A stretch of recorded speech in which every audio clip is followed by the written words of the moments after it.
এই মুহূর্তে সবচেয়ে বড় খবর, উত্তর সিকিমের পর্যটকবাহী গাড়ি তিস্তা নদীতে পড়ে মৃত্যু একজনের, ৮ জন নিখোঁজ এমনই জানা যাচ্ছে। উত্তর সিকিমের চুংথাং মুন্সিথাং সড়কে বৃহস্পতিবার সন্ধ্যায় এক ভয়াবহ দুর্ঘটনায় এক পর্যটকবাহী গাড়ি প্রায় ১,০০০ ফুট নিচে তিস্তা নদীতে পড়ে যায়। গাড়িতে ছিলেন ১০ জন পর্যটক ও একজন চালক। স্থানীয় সূত্রে জানা গেছে, দুর্ঘটনার পরপরই উদ্ধার কাজ শুরু করে সিকিম পুলিশ, দমকল বিভাগ এবং প্রশাসনের টিম। সাহায্যের হাত বাড়িয়ে দেন স্থানীয় বাসিন্দারাও। দুর্ঘটনাস্থল দুর্গম হওয়ায় এবং নদীর স্রোত প্রবল থাকায় উদ্ধার কাজে চরম সমস্যা দেখা দিচ্ছে। এই দুর্ঘটনায় এখনো পর্যন্ত একজনের মৃতদেহ উদ্ধার করা হয়েছে, আরও দুজনকে গুরুতর আহত অবস্থায় মঙ্গন জেলা হাসপাতালে ভর্তি করা হয়েছে। বাকি ৮ জন এখনো নিখোঁজ রয়েছেন। প্রশাসনের তরফে জানানো হয়েছে তাদের সন্ধানে জোরদার তল্লাশি চলছে। সিকিম পুলিশের এক আধিকারিক জানান, এটি অত্যন্ত দুর্গম এলাকা। গাড়িটি যে গভীরতায় পড়েছে সেখান থেকে উদ্ধার কাজ চালানো খুবই কঠিন, তবে তারপরেও চেষ্টার কোনো খামতি নেই। স্থানীয় প্রশাসনের পক্ষ থেকে জানানো হয়েছে যে নিখোঁজ পর্যটকদের দ্রুত সন্ধান পেতে সেনাবাহিনীর সাহায্য চাওয়া হয়েছে। উল্লেখ্য, সিকিমের পাহাড়ি পথে পর্যটন মরশুমে এমন দুর্ঘটনা মাঝে মধ্যেই ঘটে থাকে। দুর্ঘটনার প্রকৃত কারণ এখনো জানা যায়নি, তবে অনুমান করা হচ্ছে গাড়ি নিয়ন্ত্রণ হারানোর ফলেই এই মর্মান্তিক দুর্ঘটনা ঘটেছে। পর্যটকদের পরিচয় এখনো সরকারিভাবে প্রকাশ করা হয়নি। পরিবারগুলির সঙ্গে যোগাযোগ করা হচ্ছে বলে জানিয়েছে জেলা প্রশাসন। সিকিম রাজ্য সরকার এবং পর্যটন দপ্তর এই ঘটনার জন্য শোক প্রকাশ করেছে এবং আহত ও নিখোঁজদের পরিবারের পাশে থাকার আশ্বাস দিয়েছে।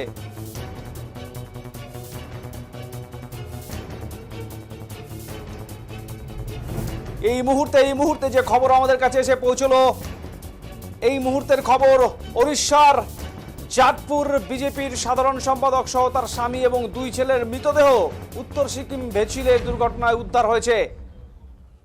এখনো তল্লাশি চলছে।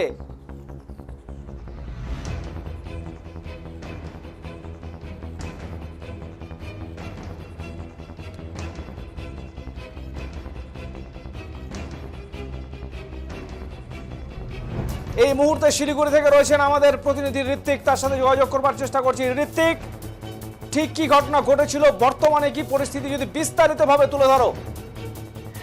তোমাকে জানিয়ে রাখি, গতকাল সন্ধে নাগাদ উত্তর সিকিমের চুংথাং মুন্সিথাং সড়কে এক ভয়াবহ দুর্ঘটনা ঘটে, যেখানে কিন্তু যেমনটা জানা যাচ্ছে প্রায় 11 জন একটি গাড়িতে কিন্তু ছিলেন। 11 জন পর্যটক তারা কিন্তু গাড়িতে ছিলেন এবং এই চুংথাং মুন্সিথাং সড়কে হঠাৎই কিন্তু গাড়ি নিয়ন্ত্রণ হারিয়ে, যেমনটা জানা যাচ্ছে, গাড়ি নিয়ন্ত্রণ হারিয়ে 1000 ফুট অর্থাৎ 1000 ফুট নিচে কিন্তু তিস্তা নদীতে পড়ে যায় এবং সেই সময় কিন্তু গাড়িতে 10 জন পর্যটক সহ একজন কিন্তু চালক ছিল। এবং স্থানীয় সূত্রে যে জানা গেছে, সেই দুর্ঘটনার পরই কিন্তু ঘটনাস্থলে ছুটে আসে স্থানীয়রা এবং তড়িঘড়ি কিন্তু উদ্ধার কাজে হাত লাগান তারা এবং খবর দেওয়া হয় সিকিম প্রশাসন থেকে শুরু করে সিকিম পুলিশ। এবং গতকাল রাত ভোর কিন্তু এই যে উদ্ধার কাজ, সেই উদ্ধার কাজ কিন্তু চলে এবং ইতিমধ্যে যে তথ্য পাওয়া যাচ্ছে, প্রায় 3 জনের কিন্তু মৃত্যু হয়েছে এবং বাকি জনের কিন্তু তল্লাশি চলছে। 3 জনের মৃত্যু হয়েছে, 2 জন কিন্তু গুরুতর আহত রয়েছেন, অর্থাৎ 5 জনের কিন্তু এখনো পর্যন্ত সন্ধান পাওয়া গেছে এবং 6 জনকে কিন্তু এখনো পর্যন্ত 6 জন কিন্তু নিখোঁজ রয়েছেন এবং তাদের খোঁজে কিন্তু ইতিমধ্যেই তল্লাশি চালানো হচ্ছে। এবং সিকিম প্রশাসনের তরফে ইতিমধ্যে কিন্তু জওয়ানদের অর্থাৎ সেনা জওয়ানের কিন্তু সহযোগিতার হাত চাওয়া হয়েছে এবং ইতিমধ্যে এনডিআরএফ টিম থেকে শুরু করে প্রত্যেকে কিন্তু ওই ঘটনাস্থলে রয়েছেন। এবং সিকিমের মুখ্যমন্ত্রী, সব থেকে বড় যে খবর এই মুহূর্তে পাওয়া যাচ্ছে, সিকিমের মুখ্যমন্ত্রী তিনিও কিন্তু খোঁজ আর কিছুক্ষণের মধ্যেই সেই জায়গায় যাবেন, এমনটাই কিন্তু জানা যাচ্ছে। এবং আরেকটি বিষয় কিন্তু জানিয়ে রাখি, এই যে দুর্ঘটনা, সেই দুর্ঘটনায় কিন্তু যেমনটা এখনো পর্যন্ত উঠে আসছে, উড়িষ্যার বিজেপি জেনারেল সেক্রেটারি তিনি কিন্তু এই দুর্ঘটনায় গ্রস্ত হয়েছেন বলে কিন্তু জানা যাচ্ছে এবং এখনো পর্যন্ত তাকে কিন্তু উদ্ধার করা সম্ভব হয়নি। এবং তার সাথে তার পরিবারের তার সাথে কিন্তু তার পরিবারও ছিল, তার স্বামী এবং 2 সন্তান। ইতিমধ্যে তার 2 সন্তান কিন্তু মৃত্যু হয়েছে, তার 2 সন্তানের, এবং তাদের মৃতদেহ কিন্তু ইতিমধ্যে উদ্ধার করা হয়েছে। তবে এখনো পর্যন্ত সেই যে বিজেপি জেনারেল সেক্রেটারি, যিনি উড়িষ্যার জাতপুরের বিজেপি জেনারেল সেক্রেটারি, যেমনটা জানা যাচ্ছে, তাকে কিন্তু এখনো উদ্ধার সম্ভব হয়নি এবং তার স্বামীকেও কিন্তু এখনো পর্যন্ত উদ্ধার করা যায়নি এবং তাদেরকে কিন্তু উদ্ধারের জন্য কিন্তু ইতিমধ্যে তল্লাশি চলছে। এবং সেই বিজেপি জেনারেল সেক্রেটারির নাম কিন্তু এখনো পর্যন্ত জানা যাচ্ছে ইতাশ্রী জেনা।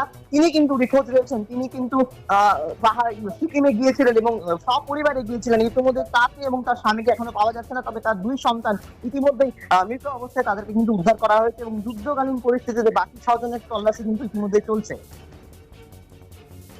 অনেক ধন্যবাদ ঋত্বিক তোমাকে। ঋত্বিক ভট্টাচার্য শিলিগুড়ি থেকে আমাদের প্রতিনিধি বিস্তারিতভাবে তুলে ধরলেন। এখনো কিন্তু উদ্ধার কাজ চলছে। এক মর্মান্তিক দুর্ঘটনা, যা কিন্তু সামনে উঠে এলো।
First row?